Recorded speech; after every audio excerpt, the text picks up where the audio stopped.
Welcome to VanguardEstimating.com tutorials. Today we are reviewing how to create a custom cost code database for use in your estimates. You're going to simply start with a blank Excel worksheet and create a 3-column database with your grouping, your subgroup, and your description. Once you've completed all the columns here, you should have something that looks kind of like this.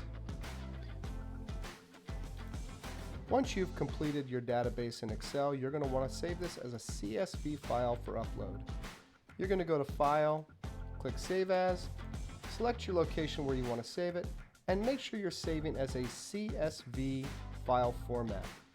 This will allow you to upload this file into your estimation software. Once it's saved, you are ready for upload.